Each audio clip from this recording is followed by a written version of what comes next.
오늘도 우리 사는 이야기 찾아주셔서 감사합니다. 사연자분이 보내주신 이야기 시작해볼게요. 저는 엄마와 둘이 살았습니다. 저는 모든 가정이 이렇다 생각했는데 조금 크고 나서야 내가 아빠가 없고 엄마와 이렇게 지내는 것이 평범한 것은 아니구나 깨달았어요. 나중에서야 알았지만 엄마는 결혼을 하지 않고 저를 낳으셨고 저와 엄마는 사람들의 수근거림과 손가락질을 피해서 자주 이사를 다녀야만 했습니다. 지금도 한부모 가정을 그렇게 좋게 보지는 않는데 예전에는 결혼도 안 한 여자가 애가 있는 건 더욱 뒤에서 말이 많은 소재였으니까요. 엄마는 제가 상처받을까 그러셨는지 아니면 엄마가 힘드셔서 그런 건지 모르겠지만 자주 이사를 다녔고 그로 인해 저는 전학도 자주 다녀서 친구가 없었어요. 좀 친해질만 하면 전학을 갔으니까요. 저와 엄마는 그렇게 힘들게 살았습니다. 하지만 저는 제 자신도 그리고 엄마도 전혀 부끄럽지 않았어요. 저는 엄마가 너무너무 좋았고 나의 하나뿐인 엄마인 게 감사했습니다. 하지만 엄마는 마음이 열어서 항상 저에게 미안해하곤 하셨어요. 저는 때로는 친아빠가 누구일까 궁금하기도 했지만 엄마에게 묻지 못했습니다. 아주 예전에 한번 물었던 적이 있는데 엄마는 저에게 대답도 못해주고 눈물만 뚝뚝 흘리셨거든요. 그래서 저는 그 이후로는 묻지 않았습니다. 엄마가 슬픈 게 저한테는 제일 싫은 일이었으니까요. 그러한 상황 속에서도 저는 잘 자랐습니다. 아빠가 없이도 엄마의 사랑만으로도 충분했기 때문에 그리고 우리 엄마 웃게 해주고 싶어서 그렇게 열심히 살았어요. 무난하게 고등학교를 졸업했고 성적은 그다지 좋지 않았기 때문에 지방에 있는 대학을 가게 되었습니다. 엄마는 저를 따라서 대학이 있는 곳으로 함께 이사를 했어요. 우리 엄마에게도 엄마가 있을 텐데 하는 생각에 궁금해서 물어본 적이 있습니다. 왜 나에게는 외갓집이 없는 건지 궁금했어요. 엄마가 이야기해 주시더라고요. 절 임신한 걸 외할아버지와 외할머니는 인정해 주지 않으셨다고 했고 다신 찾지 말라며 내쫓았다고 하셨습니다. 지금 와서 생각해보면 할머니는 그러실 수밖에 없으셨을 것 같아요. 사랑하는 딸이 결혼도 하기 전에 임신을 해왔고 아빠가 누군지도 말하지 않으니 더욱 그러셨겠죠. 그렇게 엄마는 엄마의 부모님과도 의절한 채 지금까지 살아오셨습니다. 오로지 세상에 저희 둘뿐이었죠. 외로웠던 날도 있었고 둘이라 행복했던 날도 있었고 그랬습니다. 여튼 그렇게 저희는 제가 선택한 학교와 가까운 곳으로 이사를 가게 되었어요.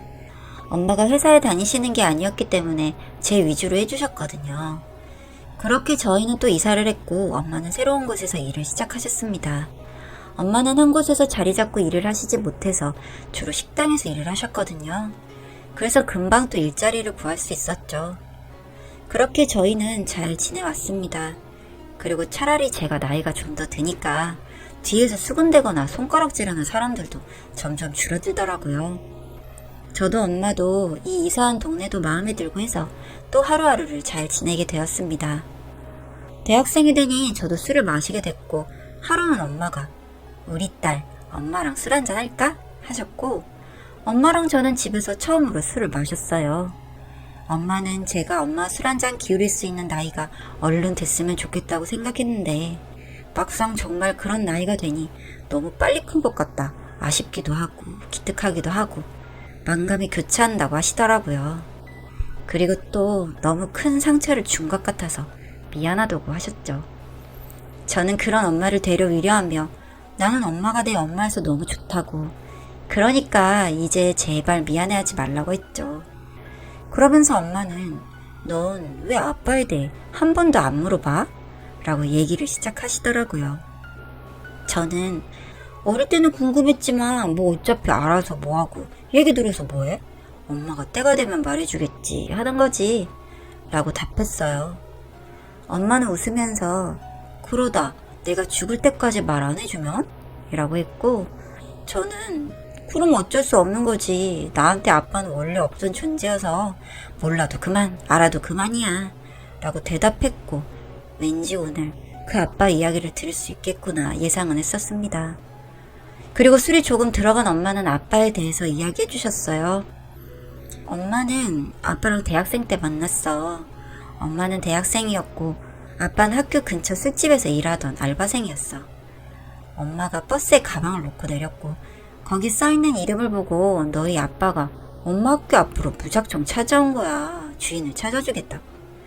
그렇게 건너 듣고 누가 엄마를 찾는다는 얘기를 들었어. 바로 가서 만났지.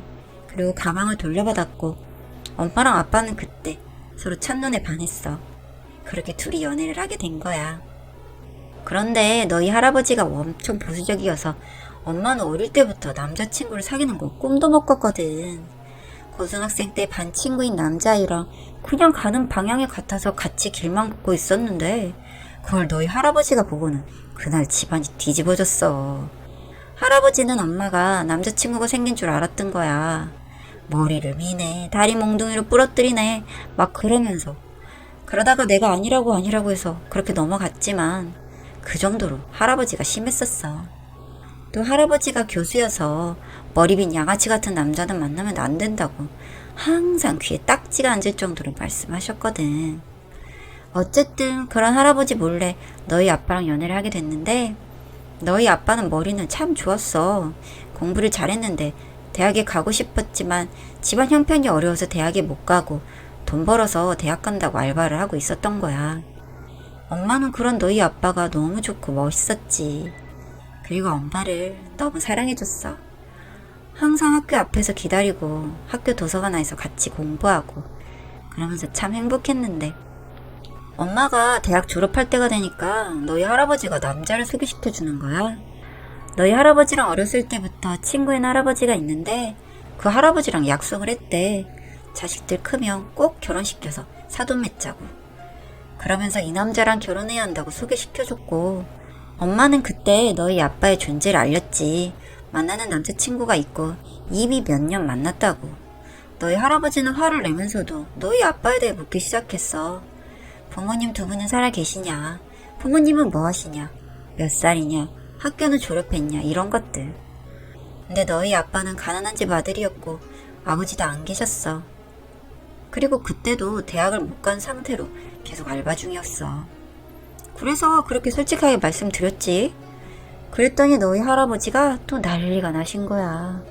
어디서 그런 놈을 만나고 다니냐면서 격떨어지게 당장 헤어지라고. 그런데 엄마 아빠는 너무 사랑해서 쉽게 헤어질 수가 없었어. 그래서 이 얘기를 들은 너희 아빠가 할아버지를 찾아가서 무릎을 꿇고 빌고 사정사정 했는데 너희 할아버지는 결국 허락해주지 않았지. 그래서 엄마는 집을 나왔어. 그렇게 반년 정도 너희 아빠랑 함께 지냈어. 그렇게 그냥 둘이 행복하게 살 줄 알았는데 어느 날 너희 아빠가 헤어지자고 하는 거야. 엄마가 질린다고. 그러면서 수준 맞는 남자 만나라고. 자기는 지금 공부도 해야 하고 부모님 부양도 해야 하는데 너랑 한가하게 연애할 시간 없다면서. 그 말을 듣고 몇 날 며칠 울면서 매달렸지만 너희 아빠는 붙잡히지 않더라고.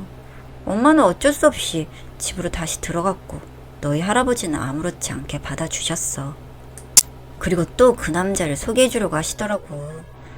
근데 엄마가 널 가진 걸 알게 된 거야.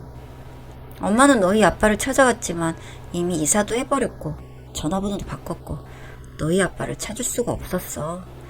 그리고 임신 사실을 알게 된 너희 할아버지는 당장 병원에 가서 지우라고 난리가 났지만 엄마는 그럴 수가 없어서 결국 집에서 쫓겨나고 지금까지 오게 된 거야. 저는 처음 듣는 엄마와 아빠의 러브스토리에 너무 마음이 아팠습니다. 그래서 눈물이 났어요. 그렇게 끝난 줄 알았던 엄마 이야기는 끝이 아니었더라고요. 저는 더 충격적인 이야기를 듣게 되었습니다.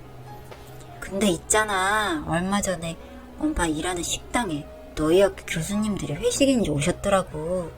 단체 이야기라 그런가 보다 했는데 그 단체 속에서 참 익숙한 얼굴이 있더라. 너희 아빠더라고. 엄마는 너무 놀랬어. 젊었을 때랑 똑같아서. 그런데 뭐 어쩌겠어. 우린 이미 긴 시간을 보내버렸고 엄마는 나이도 먹었고 이제 그 시절의 이야기는 옛날 이야기일 뿐이니까. 그런데 너희 아빠가 글쎄. 엄마가 결국 눈물을 못 참고 우시면서 해주신 얘기는 이랬습니다. 아빠는 그 당시 할아버지의 협박에 못 이겨 결국 엄마를 떠났고, 할아버지는 그때 아빠에게 대학을 졸업해서 번듯한 직장에 들어가면 그때 만남을 허락해 주겠다고 하셨답니다. 대신 집도 옮기고 다른 곳에 가서 다시 시작하라고요. 그래서 할아버지가 돈도 주셨고요.